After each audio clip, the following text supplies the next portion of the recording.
பகைத்திறம் தெரிதல் பகை நட்பா கொண்டொழுகும் பண்புடையாளன் தகைமை கண் தங்கிற்று உலகு. குறளமுப்பால் திருவள்ளுவரிடம் முதற்பாவலர். விளக்கம்: தனது சிறந்த குணத்தால் பகையையும் நட்பாக கொண்டு பழகும் பண்புடையாளரின் பெருந்தன்மை செயலால்தான் இந்த உலகம் நிலைத்து இருக்கிறது. இதை ஒரு வார்த்தையில் சுருக்கமாக சொல்ல வேண்டுமானால் பகையும் பண்பும். இதோ அடுத்து வருகின்ற ஒளிப்பதிவில் பகையும் பண்பும் பற்றி ஒரு காட்சியுடன் காண்பிக்கப்படுகிறது. மாடு மாறி வளர்ந்திருக்கே, தோலுக்கு மேல வளர்ந்த பொண்ணு தொட்டு கை நீட்டி அடிக்கிறிய, அடிக்க அவனுக்கு ஏமணி, உனக்கு பிடிக்காத மாப்பிளைய கட்டி வைக்கிறான்னு சொல்றிய, அப்ப உனக்கு பிடிச்ச மாப்பிள்ள தான் யாரு?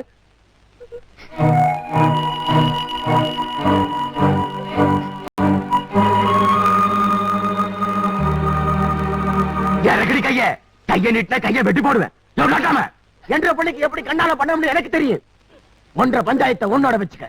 யார அவன் முட்டை பாய் மாதிரி பேசிட்டு இருக்கான்? இப்ப இந்த பிள்ளை யார கை நீட்டி காட்டிருச்சு? கட்டி போற முடப்பையில கட்டி இருக்கு. அதை நிறுத்தியா முறைய புள்ள சொல்லிட்டா போதுமா? அப்ப நான் ஒப்புக்கணும். ஏன்டாப்பா ஒப்புக்க மாட்டேன்? ஏன் அத்தை பேத்தி தானே அவ? புள்ளைய கூட்டிட்டு வீட்டுக்கு போ, முறைப்படி வந்து பொண்ணு கேக்குறேன்.